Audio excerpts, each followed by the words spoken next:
கார்னரில் ரொம்ப அதிகமாகவும் நம்ம துணியை வந்து மடிச்சிடக்கூடாது. இப்போ நம்ம குறுக்க வட்ட துணி எடுத்திங்கன்னு சொன்னாக்கா நெக்குக்கு எப்பயுமே வந்துட்டு ஈஸியாக இருக்கும், தைக்கிறதுக்கு ஃபினிஷிங்காக இருக்கும். அதிகமாக ஃப்ளீட்ஸ் வச்சிடக்கூடாது.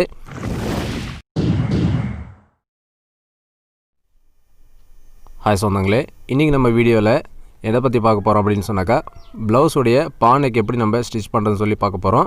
இப்போ நான் வந்து ஃபுல்லாக வந்து ப்ளவுஸ் ஸ்டிச் பண்ணிட்டோம். இப்போ வந்து பானைக்குலேயே வந்துட்டு பார்த்திங்கன்னா இது வந்து தொட்டி நெக்குன்னு சொல்லுவாங்க. வந்து லைட்டாக ஷேப் எடுத்துருக்கிறேன், எப்படி ஸ்டிச் பண்ணுறதுன்னு சொல்லி நம்ம பார்ப்போம். இப்போ ஃபஸ்ட்டு நம்ம என்ன பண்ணுறோன்னா லைனிங் எடுத்துக்கிறோம். லைனிங்கில் வந்துட்டு பார்த்திங்க அப்படின்னு சொன்னாக்கா இந்த மாதிரி வேஸ்ட் பீஸ் இருக்குல்ல, இதில் வந்து ஸ்ட்ரைட்டு இருக்கும், குறுக்க வாட்டம் இருக்கும். இது வந்து குறுக்க வாட்டம். இப்போ நம்ம குறுக்க வாட்ட துணி எடுத்திங்கன்னு சொன்னாக்கா நெக்குக்கு எப்பயுமே வந்துட்டு ஈஸியாக இருக்கும், தைக்கிறதுக்கு ஃபினிஷிங்காக இருக்கும். ஸோ அதனால் நான் குறுக்க வாட்டத்தில் ரிப்பன் வேனை வந்து கட் பண்ணிக்கிறேன். நமக்கு எவ்வளோ தேவையோ அந்த அளவுக்கு நான் வந்து கட் பண்ணிட்டேன். அதை வந்து பார்த்திங்கன்னா ஒரு இன்ச் அளவில் நம்ம கட் பண்ணிடுறோம். கார்னர் டு கார்னர் இந்த மாதிரி வச்சுட்டு ஸ்டிச் பண்ணணுன்னு சொன்னாக்கா நமக்கு ஒரே லென்த்து ரிப்பன் நமக்கு கிடச்சிரும். இந்த மாதிரி வச்சு நம்ம ஜாயின் பண்ணிக்கணும்.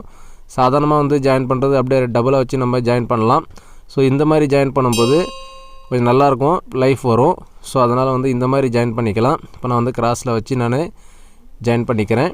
இப்போ நம்ம ஃபுல்லாக ஜாயின் பண்ணிவிட்டு இந்த பிசரை வந்து நம்ம கட் பண்ணிடலாம். ஷுவராக ஒரு 1/4 இன்ச்சு விட்டு நம்ம கட் பண்ணிவிடுவோம். கட் பண்ணிவிட்டு அதுக்கப்புறம் நம்ம அந்த ஸ்டிச் பண்ண அதை ஜாயின் பண்ணோம் இல்லைங்களா, அதை வந்து நம்ம ஓப்பன் பண்ணிவிட்டு இந்த மாதிரி தேய்ச்சி விட்டுறலாம். இந்த மாதிரி நம்ம தேய்ச்சி விட்டோன்னு சொன்னாக்கா ஃபினிஷிங்காக இருக்கும் பார்க்குறதுக்கு. ஸோ அதனால் இந்த மாதிரி நம்ம ஓப்பன் பண்ணி தேய்ச்சி விட்டுருவோம்.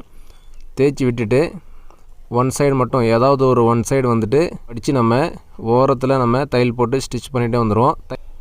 இப்போ நம்ம ஃபுல்லாக வந்து ஒன் சைடு ஓர தையல் போட்டுட்டோம். தையல் போட்ட பிறகு நமக்கு ஷுவராக வந்து ஒரு 3/4 இன்ச் அளவுக்கு நம்ம கட் பண்ணிக்கணும். எக்ஸஸாக இருக்கிற பீஸை கட் பண்ணிடலாம். நமக்கு 3/4 இன்ச் தேவை போதும்.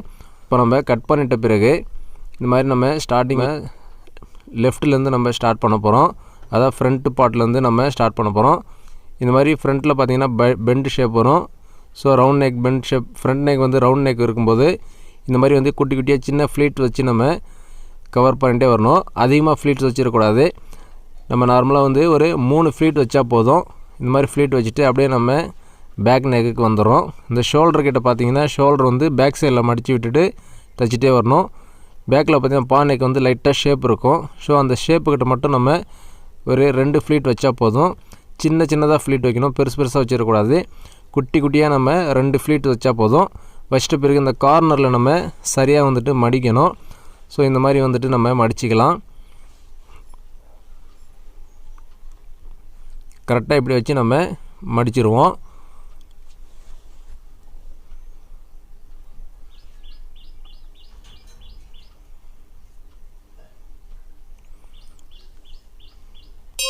இந்த தையல் பார்த்திங்கன்னு சொன்னாக்கா நம்ம இடையை வச்சு நம்ம ஸ்டிச் பண்ணிகிட்டே வரணும். இப்போ இந்த கார்னர் நம்ம மடிச்சிக்கலாம். இந்த மாதிரி மடிக்கணும். கார்னரில் ரொம்ப அதிகமாகவும் நம்ம துணியை வந்து மடிச்சிடக்கூடாது. எவ்வளோ அதுக்கு தேவையோ அந்த அளவுக்கு மட்டும் நம்ம மடிக்கணும். இந்த மாதிரி மடித்து கரெக்டாக ஸ்டிச் பண்ணிட்டே வரணும். அந்த கார்னரில் கொண்டாந்து நிப்பாட்டிட்டு ஊசியை வந்துட்டு துணியில் குத்தி விட்டுட்டு நம்ம நிப்பாட்டணும். நிப்பாட்டிட்டு நம்ம திருப்பணும். அதே மாதிரி லைட்டாக இந்த சைடு வந்துட்டு பெண்ட் ஷேப் இருக்கிறத நம்ம குட்டி குட்டியாக 2 ஃப்ளீட்ஸ் வச்சா போதும். ஃப்ளீட்ஸ் வச்சுட்டு நம்ம அப்படியே கொண்டு வந்துட்டுன்னு சொன்னாக்கா இப்போ ஃப்ரண்ட் நெக் வந்துடும். இந்த பக்கம் ஷோல்டரும் பார்த்திங்கன்னா பேக் சைடு வந்து அந்த ஷோல்டருடைய அந்த ஜாயின் வந்து பேக் சைடில் நம்ம மடித்து வச்சு தைச்சிட்டு வரணும். இப்போ இங்கேயும் நம்ம ஒரு 3 ஃப்ளீட்ஸ் வச்சுக்கலாம் ஃப்ரண்ட் நெக்கில்.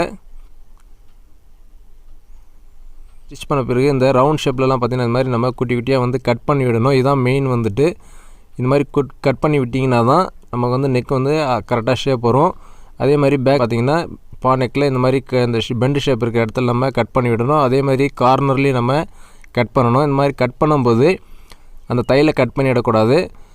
ஸோ தையலை கட் பண்ணிடாமல் கரெக்டாக அந்த துணியை மட்டும் நம்ம கட் பண்ணணும். இப்போ ஃபுல்லாக வந்து பெண்டு ஷேப்பில் எல்லா இடத்துலையும் நம்ம கட் பண்ணி விட்டுட்டோம். கட் பண்ணி விட்டுட்டு இதை அப்படியே இப்படி மடித்து நம்ம மேல் தையல் போடணும். மேல் தையல் பொறுத்தளவுக்கு பார்த்திங்கன்னு சொன்னாக்கா நல்லா ஓரத்தில் நம்ம தையல் போடணும்.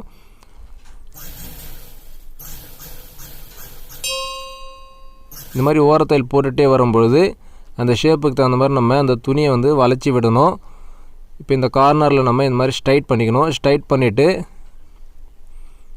தையல் போட்டுகிட்டே வரணும். இப்போ பாருங்கள், நான் காட்டுறேன் பாருங்கள். இதில் இப்படி இருக்குதுன்னு சொன்னாக்கா இந்த மாதிரி நம்ம ஸ்ட்ரைட் பண்ணிக்கணும். ஸ்ட்ரைட் பண்ணிவிட்டு இந்த துணி இந்த மாதிரி பிடிச்சிக்கணும்.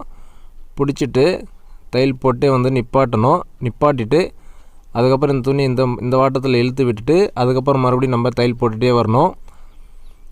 கரெக்டாக அந்த ஓரத்துலேயே நம்ம அதுக்கு மேலே நம்ம தையல் போட்டுட்டு வரணும், மேல் தையல்.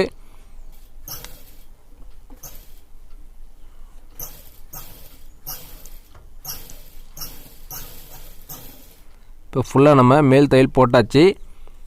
இப்போ அடுத்தது நம்ம அப்படியே திருப்பிட்டு உள் பக்கமாக வந்து நம்ம மடித்து தைச்சிடணும். இப்போ நம்ம ஃபுல்லாக வந்து கரெக்டாக ஒரு 1/2 இன்ச் வர அளவுக்கு நம்ம தைச்சிட்டோம்.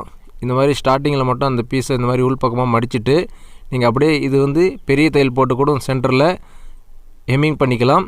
இல்லைனா நீங்கள் ஃபுல்லாக வந்து தையல் போட்டு நீங்கள் கவர் பண்ணிக்கலாம். 2 மெத்தடும் இருக்குது. சென்டரில் பெரிய தையல் போட்டு ஹெம்மிங் பண்ணிவிட்டு அந்த தையலை பிரிச்சிடலாம், ஹெம்மிங்கும் பண்ணிக்கலாம். ஸோ நம்ம தையலும் போட்டு ஃபுல்லாக வந்து கவர் பண்ணிடலாம். இந்த மாதிரி மடித்து நம்ம தையல் போட்டுன்னு சொன்னாக்கா பெட்டர். ஸோ ஹெம்மிங்கை விட தையல் போடுறது ரொம்ப ரொம்ப பெட்டர். ஸோ அதனால் வந்து ஃபுல்லாக நான் தையல் போட்டுக்கிறேன். இந்த தையல் பொறுத்தளவு பார்த்திங்கன்னா ரொம்ப பெரிய தையல் இல்லாமல் கொஞ்சம் சின்ன தையல் வச்சுக்கிட்டா ஃபினிஷிங்காக இருக்கும். ஸோ அதே மாதிரி நம்ம தையல் போட்டு வரும்போது கூட பார்த்திங்கன்னு சொன்னாக்கா உள் பக்கம் வந்து நம்ம ஃப்ளீட்ஸ் வச்சுருப்போம். ஸோ கொஞ்சம் முன்ன பின்ன இருக்கும். சைஸ் வந்துட்டு 1/2 இன்ச்னா 1/2 இன்ச்சு கொஞ்சம் முன்ன பின்ன இருக்கலாம். ஸோ அதனால் வந்துட்டு நம்ம ஒரு கணக்கு வச்சுக்கணும். மிதியோட அந்த ஃபூட்டுக்கு தகுந்த மாதிரி நம்ம அந்த கணக்கு வச்சுட்டு கரெக்டாக வந்துட்டு 1/4 இன்ச்சு அப்படியே ஸ்டிச் பண்ணிகிட்டே வரணும். நீங்கள் வெளி பக்கமாக பார்த்தீங்கன்னா அந்த ஒரே ஸ்ட்ரைட்னஸ் கிடைக்கணும். உள்ளே எப்படி இருந்தால் கூட பிரச்சனை இல்லை, வெளியே வந்துட்டு ஒரு ஸ்ட்ரைட்னஸாக இருக்கணும். ஸோ அந்த அளவுக்கு நம்ம கரெக்டாக ஸ்டிச் பண்ணிகிட்டே வரணும். இப்போ நான் அதுக்கு தகுந்த மாதிரி நான் ஸ்டிச் பண்ணிகிட்டே வரேன். அதே மாதிரி எண்டில் இந்த மாதிரி பீஸும் நம்ம உள் பக்கமாக மடித்து கவர் பண்ணிடணும். கவர் பண்ணிவிட்டு ஸ்டிச் பண்ணிகிட்டே வந்துடணும். இப்போ நம்ம உள்ளே பார்த்திங்கன்னா இந்த மாதிரி நம்ம ஃபுல் கவர் பண்ணிட்டோம். அதே மாதிரி வெளிப்பக்கம் பார்த்திங்கன்னா இப்போ இடத்தையில் நம்ம தையல் போட்டிருக்கிறோம்.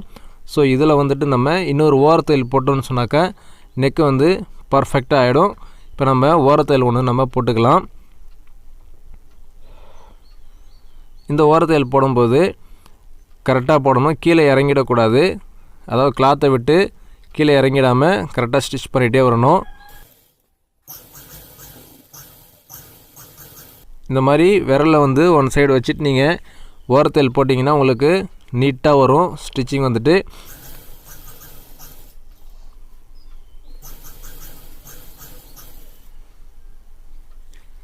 இப்போ நம்ம ஃபுல்லாக ஓரத்தையல் போட்டுக்கலாம்.